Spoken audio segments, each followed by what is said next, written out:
Welcome to our latest Manchester United transfer news update.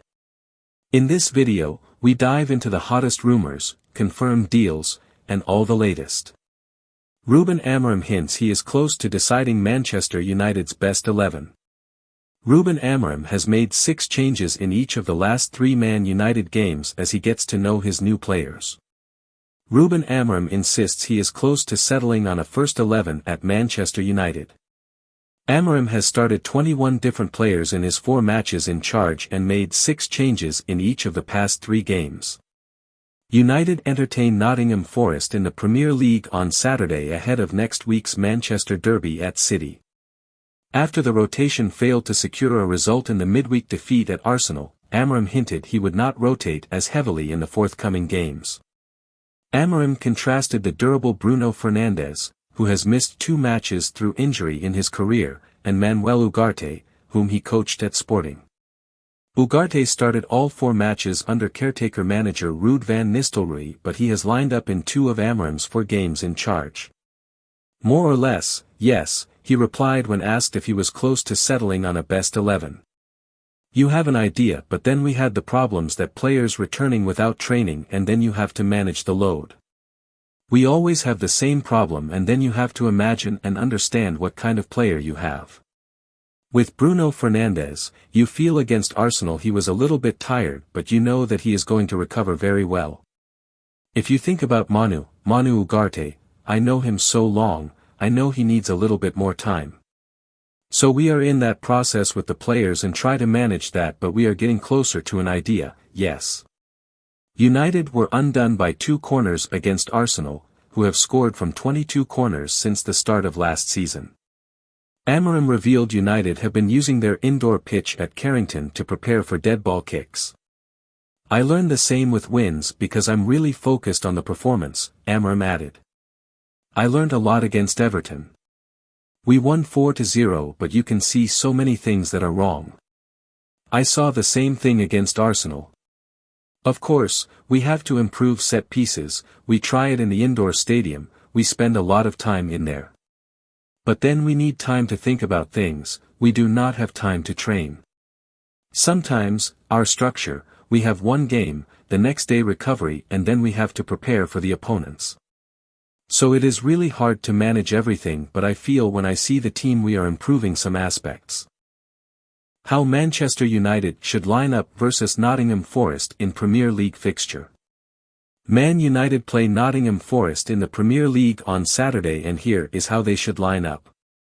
Manchester United take on Nottingham Forest in the Premier League on Saturday evening. United will attempt to get back to winning ways after suffering a 2-0 defeat to Arsenal on Wednesday night, a result that represented the first loss of the Ruben Amorim era. Arsenal scored from 2 corners, and United will have to put their disappointing second-half display behind them as they welcome an improved Nottingham Forest side to Old Trafford. Although Forest were beaten 3-0 by Manchester City in midweek, they are enjoying an excellent season and are 6th in the table, sitting above Tottenham, Aston Villa and United. Regarding the team news, Lisandro Martinez and Kobbie Mainoo will be available for selection again after suspension, but Johnny Evans and Victor Lindelof are still unavailable. So here is how our writers think United should line up. Samuel Luckhurst. The rotation needs to be slightly reduced for today's game, and United need to pick with an eye on next week's derby. Almost everyone who lined up this evening should be penciled in to start against City a week tomorrow. Lisandro Martinez offers balance as a left footer, and Kobbie Mainoo needs to get his season up and running. Ahmad has to come back in after he was mistakenly benched against Arsenal in midweek. Forest have physical centre-halves, and Rasmus Højlund may not be the ideal starting option. Picking Joshua Zirkzee could go either way, but United would have game-changers to call upon. Stephen Railston. It's a no-brainer to recall Martinez to the side, and maybe it's time to give Mazraoui a rest to ensure he doesn't pick up an injury ahead of an important, hectic winter schedule. Ahmad must start at right wing back, and Mainoo and Ugarte would be my selection in midfield. Mainoo performed well against Everton when he made his first appearance since recovering from a muscle injury, and the youngster should make United tick against Nottingham Forest. Rashford was benched at the Emirates but should start this evening. George Smith. After making a positive contribution during his debut against Arsenal, Rowe, if fit enough, should be considered from the start. Martinez should be recalled and start at left-sided centre-back after missing out in midweek through suspension. Ahmad should be the first name on the team sheet on current form and has to start in the right-sided wing-back berth. MANU, like Martinez, should be recalled after a ban and partner Ugarte in midfield. Should Rowe start, Mazraoui is an option to start at left wing-back. In attack, Amorim should stick with Højlund in an attempt to help him rebuild some confidence after being starved of service against Arsenal. Fernandes and Rashford can provide attacking support. I learned from Cristiano Ronaldo at Manchester United, and I'm about to return home. Anthony Elanga will make a return to Old Trafford when Nottingham Forest play Man United this weekend. Anthony Elanga encountered his lowest moment at Manchester United when he missed a penalty in a shootout against Middlesbrough in the FA Cup fourth round at Old Trafford. Elanga ballooned his penalty into the Stretford end, which meant Middlesbrough won the game, and he looked like he wanted the pitch to swallow him whole as he trudged back. But Cristiano Ronaldo was there to console him. He kept speaking to me and telling me, "It's not the end of the world, I've missed loads before and you've shown character and professionalism taking one at your age." I took that on board, Elanga reflected 2 years later. Ronaldo said young players in the modern game don't care after his bombshell exit from United, but his criticism wasn't aimed at Elanga, who he took under his wing at Carrington. "I've always been someone who wants to find that extra percentage to improve, and I tried to take some chapters out of Ronaldo's book," said Elanga in an interview with The Times. Elanga made his first team debut for United just 3 months before Ronaldo re-signed, and he observed how the 5-time Ballon d'Or winner trained, prepared for games and carried himself, something that Ronaldo hinted other youngsters didn't take proper notice of. Ole Gunnar Solskjaer gave Elanga his debut, but he became Ralf Rangnick's legacy, and he made 37 appearances in 2021-22, scoring 8 goals and assisting 5 times for United. That season was a special year for Elanga on a personal level. United were awful, sacked Solskjaer, and Rangnick oversaw a 6th-placed finish in the league, but he started games regularly, playing alongside Ronaldo, and his role was significantly reduced in the following season. There were some great moments for Elanga during Rangnick's interim tenure, and his excellent goal against Atletico Madrid at the Metropolitano Stadium immediately springs to mind. Elanga produced an equalizer to snatch a draw against Atletico on their home turf in the Champions League, and his name was sung by the travelling away support. "Rhythm is a dancer, Anthony Elanga, you won't stop him if you dare." Came from Scandinavia, to be United's saviour, scoring goals from everywhere, was the chant of choice that night. Speaking after the game, Elanga said, "I think that was my first touch as well. I've dreamt of moments like this. Whenever I get a chance for the club, I want to repay the manager, Rangnick. I want to be the best player I can be on the pitch, and I appreciate the boss." Rangnick heaped praise on the academy product in his post-match interview and said, "I wish a few other players would take him as a role model. Not because he's, Elanga, doing everything right, but he's just enjoying himself on the pitch.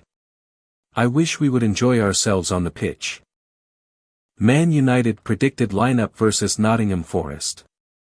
Man United predicted lineup versus Nottingham Forest for their Premier League clash, as Ruben Amorim needs to win this Man United versus Nottingham Forest game.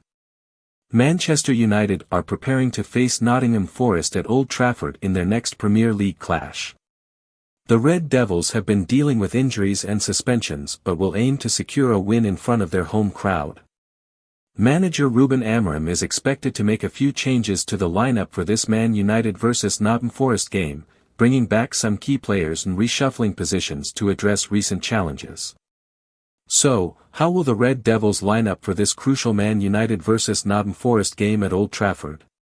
Here is the Man United predicted lineup versus Nottingham Forest for their Premier League clash. Man United predicted lineup versus Nottingham Forest, Premier League, 3-4-1-2. Goalkeeper, Andre Onana. Andre Onana is set to start in goal. The Cameroonian shot-stopper has been a consistent presence for Manchester United this season. His ability to play out from the back and make crucial saves will be vital against Nottingham Forest. Centre-back, Leny Yoro. Leny Yoro is expected to feature in central defence. The young defender has shown maturity beyond his years and will look to impress again. His speed and tackling will be important against Nottingham Forest's attacking threats. Centre-back, Matthijs de Ligt. Matthijs de Ligt will likely retain his spot in the backline. The Dutch defender is known for his strength and aerial ability. He will aim to provide stability and leadership in defence. Centre-back, Lisandro Martinez. Lisandro Martinez is set to return to the starting 11 after serving his suspension. The Argentine defender's aggressive style and accurate passing will be crucial in building attacks from the back. Right wing back, Amad Diallo. Amad Diallo is expected to start as the right wing back. Diallo's speed and creativity make him a valuable asset on the right flank. He will aim to contribute both in defense and attack. Left wing back, Diogo Dalot. Diogo Dalot is likely to switch to the left wing back role. Dalot's versatility and work rate allow him to adapt to different positions. He will look to support attacks while maintaining defensive solidity. Centre midfielder, Kobbie Mainoo.